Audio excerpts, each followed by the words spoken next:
بسم اللہ الرحمن الرحیم. میں انڈیپینڈنٹ ہونا چاہتی ہوں. یہ ڈیمانڈ آپ اب تک لاکھوں بار سن چکے ہیں، بلکہ یوں کہنا چاہیے کہ ملینز آف ٹائمز آپ کے کانوں میں یہ جملہ ڈالا گیا ہے. لیکن انڈیپینڈنٹ ہونے کا مطلب کیا ہے؟ چلیں جس لینگویج کا لفظ ہے اسی سے معلوم کرتے ہیں. کیمبرج ڈکشنری کے مطابق not influenced by any one اور اینی تھنگ ایلس، یعنی اپنی ذات کے سوا کسی اور کا اثر نہ لینے والا. کولنز انگلش ڈکشنری کے الفاظ ہیں if one thing or person is independent of another they are separate and not connected. So the first one is not affected or influenced by the second. یعنی آزاد شخص سے مراد یہ ہے کہ وہ کسی دوسرے سے متاثر نہیں ہوتا اور نہ ہی کسی اور سے کوئی بات کوئی نظریہ لیتا ہے. According to Britannica, acting or thinking freely instead of being guided by other people. اپنی سوچ اور عمل میں خود مختار اور کسی دوسرے سے رہنمائی نہ لینے والا آزاد کہلاتا ہے. برٹانیکا کی ایگزامپلز پر بھی ایک نظر ڈالتے ہیں اور غور کرتے ہیں کہ نظریات پھیلانے کا کام کس باریک بینی سے کیا جاتا ہے. She is a very independent person. She has an independent mind and spirit. She is an independent thinker. They lead an independent life. بات صرف مثال دینے کی ہوتی تو 4 میں سے 3 جملوں میں ہی کا لفظ بھی استعمال ہو سکتا تھا، لیکن شی کا پروناؤن خود دلیل ہے کہ فیمنزم کو ہر لیول پر لوگوں کی سوچ میں ایمبیڈ کرنا باقاعدہ کیمپین کا حصہ ہے. آکسفورڈ ڈکشنری کو بھی دیکھ لیتے ہیں جس نے اوپن الفاظ میں انڈیپینڈنٹ کی میننگ بیان کر دی ہے. Not depending upon the authority of another, not in a position of subordination or subjection, not subject to external control or rule.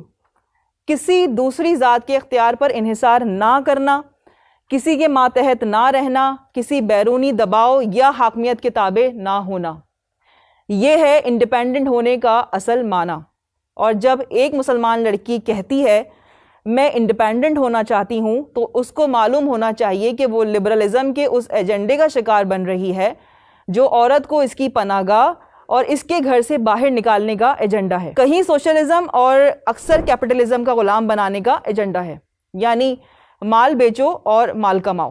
اب اس مال میں عورت بھی شامل ہو چکی ہے جو ڈراموں، فلموں اور اشتہارات میں خود کو بیچتی ہے، تب جا کر ایک سرمایہ دار کا پروڈکٹ بکتا ہے. ہماری بہنوں، بیٹیوں اور ان کی ماؤں کو یہ حساس نقطہ ضرور سمجھنا چاہیے کہ دفتر ہو، فیکٹری ہو، میڈیا ہو یا کوئی بھی اور کام ہو، کام کے جائز یا ناجائز ہونے کی بحث تو بعد میں ہے. پہلے تو یہ آتا ہے کہ اللہ نے عورت پر کمانے کی ذمہ داری ڈالی ہی نہیں. یہ ذمہ داری لبرلزم کی پیداوار ہے، اور وہ اس طرح کہ فیمنزم خود لبرلزم کا وہ واہیات پروڈکٹ ہے جو عورت کو آزادی کے نام پر زیادہ سے زیادہ مال کمانے کا ذریعہ بناتا ہے. ہم مسلمان ہیں الحمدللہ، اور اسلام لانے کا مطلب یہ ہے کہ ہم اللہ پر ایمان لاتے ہیں. وہی ہمارا خالق و مالک ہے، وہ اپنی مخلوق کو سب سے بہتر جاننے والا ہے اور ہم اس کے حکم کے پابند ہونے پہ راضی ہیں. اللہ نے یہ دنیا فطری طور پر درجہ بند یعنی ہائرارکیکل بنائی ہے، اور اس دنیا کے نظام کو چلانے کے لیے ہر مخلوق کو مخصوص ذمہ داریاں اور الگ الگ رولز دیے ہیں. جب ایک مسلمان بچی کہتی ہے میں انڈیپینڈنٹ ہونا چاہتی ہوں تو وہ سمجھ نہیں پاتی وہ انجانے میں شریعت کے کتنے بڑے احکامات سے ٹکرانے والی ہے. ہمارا خالق و مالک اپنے کلام میں فرماتا ہے مرد نگہبان ہیں عورتوں پر. اللہ نے مرد کو حاکم بنایا تاکہ وہ کمائے اور اپنی زیر کفالت عورتوں پر خرچ کرے.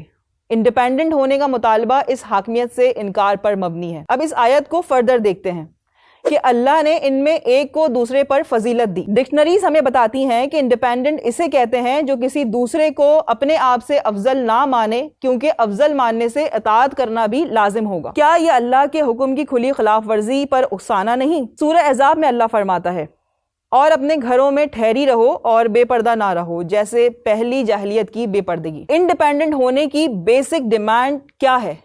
گھر سے باہر نکلنا اور اپنا کمانا کھانا. گھر سے نکلنے کی ڈیمانڈ قرآن سے براہ راست ٹکراؤ اور کھلی بغاوت نہیں تو اور کیا ہے؟ سورہ احزاب مزید کہتی ہے اگر تم اللہ سے ڈرتی ہو تو بات کرنے میں ایسی نرمی نہ کرو کہ دل کا مریض آدمی کچھ لالچ کرے. ہر مسلمان عورت جانتی ہے کہ نامحرم مرد سے بات کرنا تک منع کیا گیا ہے. It is strictly forbidden. اور اگر کوئی شرعی مجبوری ہو تو اجازت کے ساتھ لمیٹیشن بھی ہے کہ عورت نرم لہجے میں بات نہ کرے.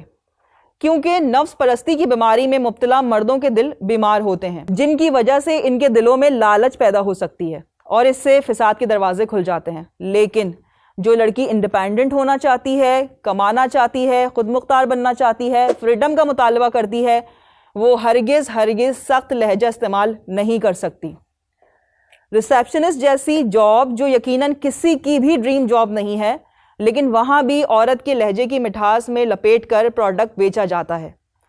جب تک معاذ اللہ قرآن کے اس واضح حکم سے انحراف نہ کیا جائے، منہ نہ موڑا جائے، حکم کے خلاف عمل نہ کیا جائے، ریسیپشن کی معمولی سی نوکری بھی آپ حاصل نہیں کر سکتی۔ ذرا ایک لمحے کو غور تو کریں، کیا اس سودے میں آخرت کا کوئی بھی فائدہ ہے؟ یقیناً سوائے گھاٹے کے اور کچھ نہیں ہے۔ یہ بات ہماری بہنوں، بیٹیوں اور ان کی ماؤں کو سمجھ آنا چاہیے۔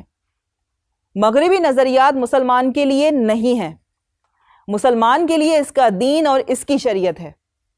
امریکہ میں رہنے والا رشیا کے قانون اور نظریے پر عمل کرے گا تو مجرم بن جائے گا، کیونکہ اگر وہ امریکہ میں ہے تو اس پر امریکن قانون ہی اپلائی ہوتا ہے۔ یہ بات عقل میں آنے والی ہے نا؟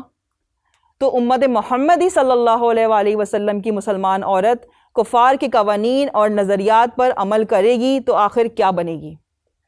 اللہ کریم ہمیں غیروں کے روب سے نکلنے کی ہمت و طاقت عطا فرمائے اور یہ حوصلہ دے کہ ہم کھل کر کہہ سکیں، yes I am a Muslim woman, my creator has made my father, my husband, my brother, my guardian, they have my responsibilities on their shoulders, اور میں اس نعمت کا شکر ادا کرتی ہوں۔ میں اپنے رب کی بندگی میں خود کو سرنڈر کرنا چاہتی ہوں۔ میں جانتی ہوں کہ انسان آزاد ہو کر کامیاب نہیں ہو سکتا، بلکہ دنیا و آخرت کی کامیابی اللہ کی بندگی اور رسول اللہ صلی اللہ علیہ وسلم کی اطاعت میں پوشیدہ ہے۔ And that is the reason میں انڈیپینڈنٹ ہونا نہیں چاہتی۔